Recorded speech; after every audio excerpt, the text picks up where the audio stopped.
Today's lesson is the Tour de France, cycling's biggest stage. Hi, everybody. My name is Roger. And I'm Sam. And today we're going to talk about a sporting event that takes place in the summer every year. It's a big bicycle race in France, and it's called the Tour de France, and it's cycling's biggest stage. Okay, there are all sorts of different grand tours, mainly in Europe, but they have them in other parts of the world. But this is the big one. This is the granddaddy of them all, the biggest bicycle race in the world, the Tour de France. Yes, and this is something that if you know nothing about cycling, as I know nothing about cycling, then you probably still have heard of the Tour de France because this is just that big and it takes place in the summer and it's a giant bicycle race, and I think a lot of people might have heard about it if they hadn't heard about it before when there was kind of a whole controversy surrounding Lance Armstrong.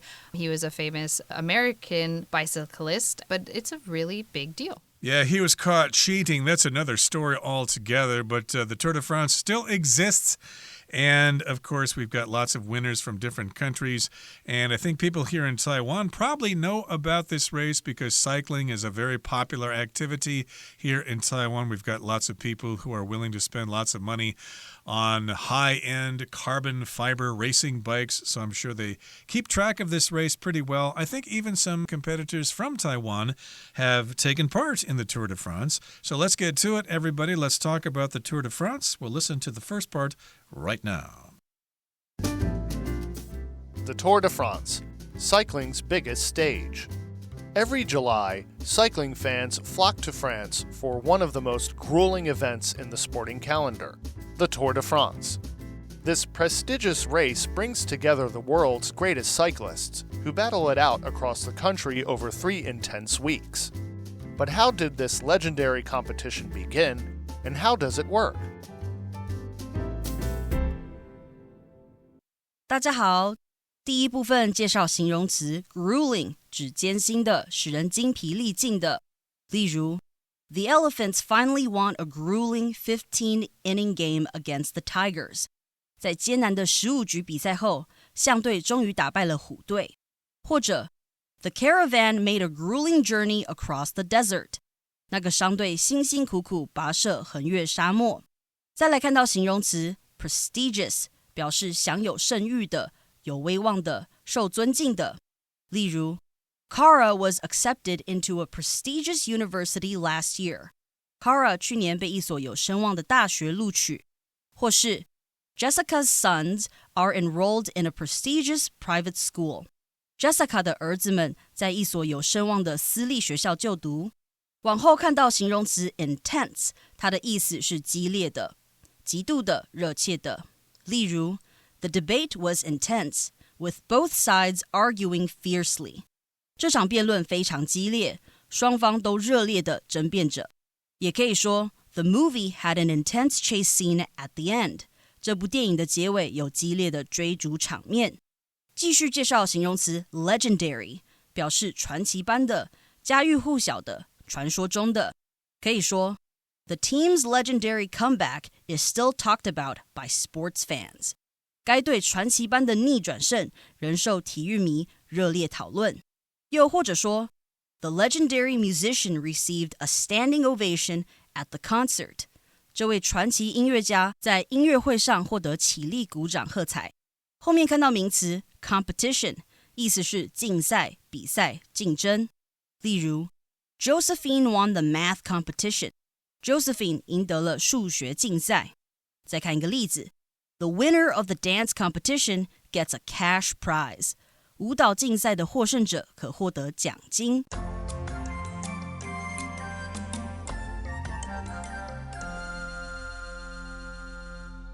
Okay, here in the first part of the lesson it says, Every July, cycling fans flock to France for one of the most grueling events in the sporting calendar, the Tour de France. Okay, so this happens every July. July, of course, is in the summer. And, of course, cyclists and fans of cycling go to France. They flock to France. They go there in large numbers to check this out, to watch this race. It's a grueling event, which means it's quite difficult for the competitors. My goodness, they have to race for maybe 5 or 6 hours every day, and they do it for like 20 days during the month of July. It's quite grueling, it's quite exhausting, but if you win, hey, you're a hero. Yes, and so it says it's one of the most grueling events in the sporting calendar. And when we're using sporting in this way, it's talking about basically the world of sports. And so this is one of the more intense and tough sporting events in the world of sports. And if we continue on, it says, this prestigious race brings together the world's greatest cyclists who battle it out across the country over 3 intense weeks. So we have a lot of words in this sentence. In the beginning part, we have this word prestigious. And if something is prestigious, it is just very important. It has a lot of prestige attached to it. It is like, if you win this, then people will think, wow, you are to be respected. You are to be stand out in the racing world as far as cycling goes. Right. So, of course, it's prestigious. It's very famous. Of course, if you win some of the other races, that's great. But if you win the Tour de France or you place in the Tour de France, that's pretty prestigious. You will be considered a great cyclist. And again, a person who participates in these kinds of races on a bicycle is a cyclist. And they battle it out across the country over these 3 intense weeks. Okay, so of course, they battle it out means they struggle, they race against each other. They attack each other. In cycling, attacking does not mean you take out a club and you beat them or whatever. That might help you win the race if you do that, but that's illegal, of course. You'll be disqualified. But here, of course, they just pedal hard against each other. They try to block each other. They get in pace lines and things like that. So, of course, it's quite grueling and it's very intense. Intense just means a lot of things concentrated in one place. And indeed, if you're a participant, you're going to need to be very strong. Yes, and if we continue on, it says, but how did this legendary competition begin, and how does it work? So again, we've got legendary here, which is kind of a little bit similar to prestigious, but legendary is kind of very famous and well-known, and of course, the Tour de France is. And we have a competition, and a competition is any event where people are competing, or they are fighting against each other to win some prize, or to win some title or something like that. So, when did it begin and how exactly does it work? Right. Well, we're going to try to answer that question in the next paragraph, so let's listen. First held in 1903, the Tour de France was created by a newspaper called Lotto, which wanted to use the race to boost its sales. The plan worked, so Lotto organized the race again in 1904. As the years went by, the event became more and more popular. It also gradually developed the structure, rules, and traditions that we know today. For instance, while the inaugural race featured just 6 long stages, today's tour consists of 21 shorter stages. 第二部分介绍动词 boost， 指的是提升、使增长、推动。举例来说，The government introduced plans to boost the adoption of electric vehicles. 该政府推出计划以提升电动车的使用。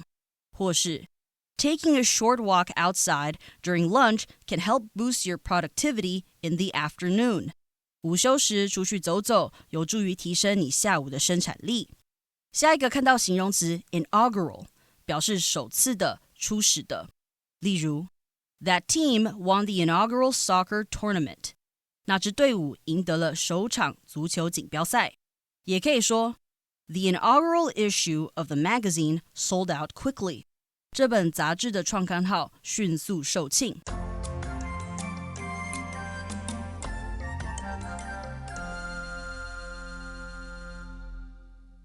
Okay, the Tour de France has been around for quite some time. First held in 1903, the Tour de France was created by a newspaper called Lotto. And of course, this particular newspaper wanted to use the race to boost its sales. Here we've got the word boost. That just means to increase the amount of something in a short amount of time. They just wanted to increase their sales. They wanted to sell more of this newspaper so they could make more money. Yes, and so it says the plan worked. They came up with an idea, and well, the plan worked. So Lotto organized the race again in 1904. So 1903, the first one, it did so well that they thought, hey, that worked. Let's try that again. And as the years went by, the event became more and more popular. It also gradually developed the structure, rules, and traditions that we know today. And here, when we talk about structure in this kind of setting, we're talking about basically the format of this race. So over the years, maybe it was just a smaller race, or they were only going in one circle, or there wasn't different sections or something like that. But as it continued on, they kind of built out the structure a little bit more, and they decided, hey, we have a better idea of what we'd like this to look like now that we've run it so many times since 1903. They have a better idea for the structure, the rules, and the traditions to kind of grow. Exactly. So it has changed over the years. And here in the next sentence, it says, for instance, or for example, while the inaugural race featured just 6 long stages, today's tour consists of 21 shorter stages. Okay, so they count these days of riding as stages, stage 1, stage 2, etc., etc. And of course, they have different types of stages. Some are flat stages, some are mountain stages, some are time trials, which we'll get to later on. But we're going back to the first race in 1903. That's the inaugural one. That just means the first one when something starts. Here in Taiwan, of course, when you elect a new president, we'll have an inauguration. That will be a ceremony to start the career of the new president. They'll have a big celebration, fireworks or whatever. That is the inauguration. But inaugural is the adjective form of this word, to inaugurate, which means to begin something. And yes, the first race had 6 long stages, which I've read about recently in a book. They actually raced on single-gear bikes, and I think they were actually fixed-gear bikes as well, so you can imagine how grueling or difficult that race was back in the day. Yes, and as we saw over time, this race has obviously changed quite a bit, and today it now consists of 21 shorter stages. And to consist of something basically means to be made up of something. So before it was only made up of 6 long stages, and now it is made up of 21 shorter stages. Right, so the phrase to consist of, which means to contain things, so it has 21 shorter stages. They have more stages, but they aren't as long as the original stages, which were quite long. And I think in those days they had to race pretty much all day long. And I think they had to actually repair their own tires. If they had flat tires, they had to fix their flat tires themselves. Whereas nowadays, if they have flat tires, they just get a new bike from their team crew or whatever who are following them with cars and things like that. So yes, the rules have changed and the essence of the race has changed over the years. But again, we're talking about the history of the Tour de France, and the first one was held way back in 1903. Okay, let's continue talking about the Tour de France in the next part of our lesson. Let's listen first. The race includes several types of stages, most of which are defined by the terrain they cover. These are the flat stages, hilly stages, and mountain stages. In addition, the tour features time trials, in which the cyclists compete individually or in teams. Unlike the other stages, the time trials have staggered start times, meaning that the competitors race against the clock rather than directly against one another. 第3部分看到名词 terrain 表示地形、地势、地带。可以说 The explorers had to cross mountainous dry terrain. 探险者必须穿越崎岖干枯的地势。最后一个例子 The rocky terrain in this area is very difficult to climb. 这个地区的岩石地形非常难以攀登。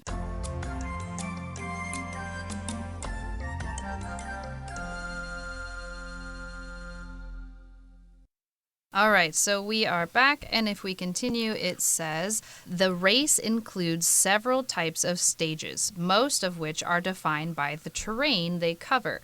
And terrain, it just means an area of land, that texture of that area of land. Is it flat? Does it have mountains? Is it rocky? Is it smooth? That would be considered the terrain. So the physical features of an area of land.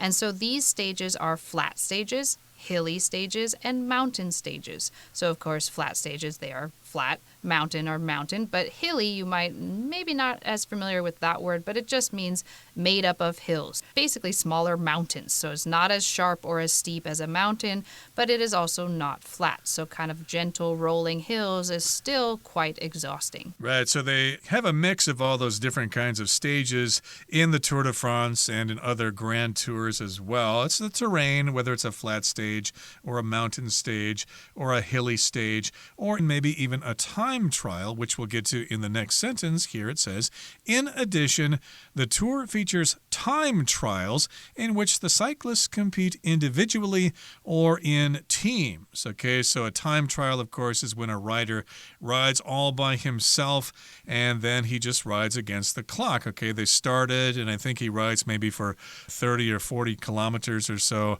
and he's going as fast as he can, and he's using a special kind of bike called a time trials bike. So, of course, in the Tour de France, they need to have different bikes for different stages. And these are time trials. They may do it as an individual, or sometimes they have team time trials in which the whole team of 9 riders will ride together. They'll probably form a pace line so they can move faster. Yes, and it says, unlike the other stages, the time trials have staggered start times, meaning that the competitors race against the clock rather than directly against one another. And so this is kind of an interesting idea because, of course, if you're thinking about the Tour de France, you might picture that giant mass of people on bikes all starting at the same time and trying to get ahead and get out of the crowd. But for the time trials, they have staggered start times. If something is staggered, it is separated and not starting at the same time. So in this case, they would say, okay, this team, you're going to start now, and then maybe 10 minutes later, the next people will start, and then 10 minutes later, the next people will start. So to be staggered is to not go all at the same time. So here, they are not competing against other teams directly, just against the clock. Right, so maybe every 5 minutes they start a rider. One rider starts off, they wait 5 minutes, and the next rider goes. So they don't start all at the same time. The times are staggered. Now, the verb to stagger can also mean that you're not walking straight, you're almost tripping and you're almost falling down. Maybe if you just hurt your leg or something, you might stagger across the floor. Or if you went to a bar with your buddies and you got really drunk, you might be staggering down the sidewalk trying to get yourself home. But here, staggering those start times just means that they race against the clock and they all start at different times and they don't compete with each other. Okay, so of course, some cyclists, of course, excel in different areas. Of course, there are those who are good at the mountain stages, but maybe not so good on the flat stages. And those who are good in the mountains are called climbers. They're good climbers because they can ride their bicycles very well in the mountains. And of course, if you can ride fast in a flat stage, you are called a sprinter. So it's usually the people who are good in the mountains that win the Tour de France. Then, of course, the winners become celebrities. I think most of the top cyclists in the Tour de France and other races are from Europe. Like, for example, I think the most famous rider is Miguel Indurain, who's from Spain. He won it 5 times. Lance Armstrong won it 7 times, but he had all those titles stripped because he was using drugs to win those races. So he cheated. He's a bad boy. But of course, we got other winners like Tadej Pogacar, who won it last year, Jens Voigt, etc. Those are all famous competitors in the Tour de France. And indeed, it's quite interesting to watch, especially if you watch it in terms of the team effort. Okay, it's not just a bunch of guys getting on bikes and racing each other. They have their teams, and the teams help each other win. There are a lot of tactics that they use, a lot of techniques, a lot of special skills. So it's not just pedaling like crazy and trying to win the race. There are lots of more things involved. Yes, and I believe we're going to see more of that in the day too, but I was seeing a little bit of this group effort, and I thought that was so interesting how they kind of have to block each other and kind of cut down on the wind resistance. And I was like,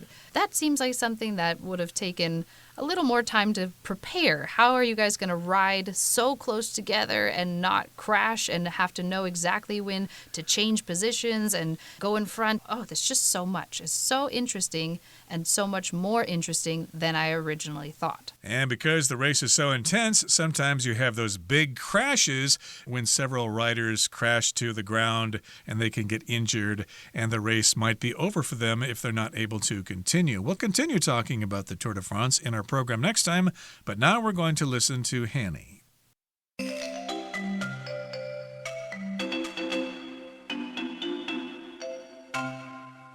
各位同学大家好，我是 Hanny。 我们来看今天的文法重点。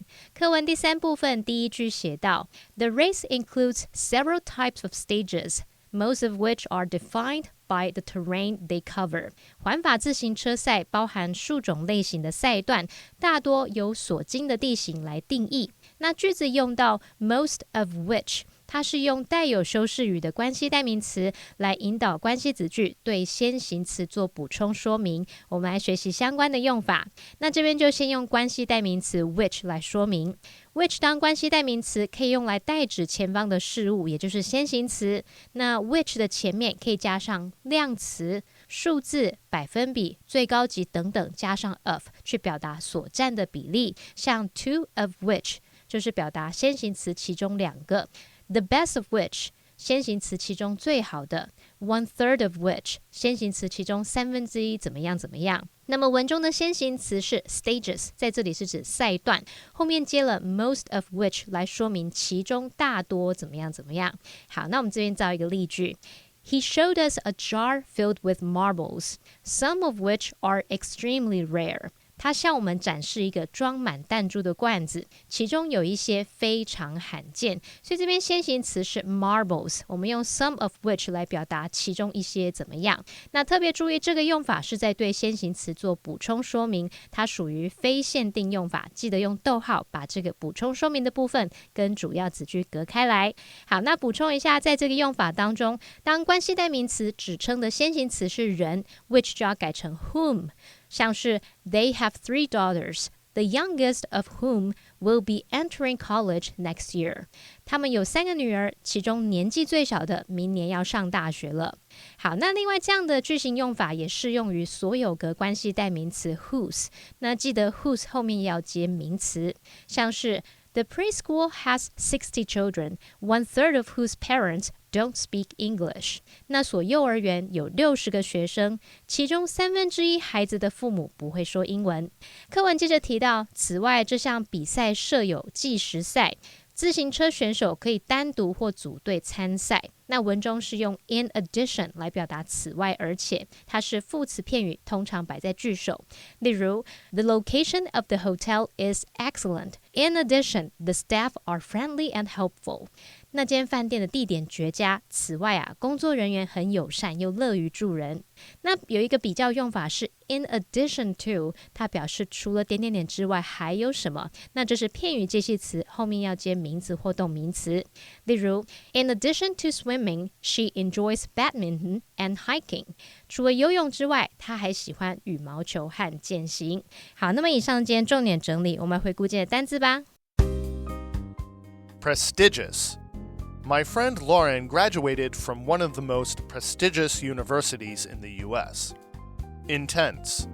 David showed intense focus during the final set of his tennis match. Legendary. This seafood restaurant is legendary for its delicious crab cakes. Competition. Tara decided to enter the chess competition in order to test her skills against other players. Boost.A variety of studies indicate that social connection can boost your energy levels. Inaugural. The inaugural issue of the magazine was published more than 70 years ago. Stagger. At my school, the lunch breaks are staggered to prevent the cafeteria from becoming too crowded.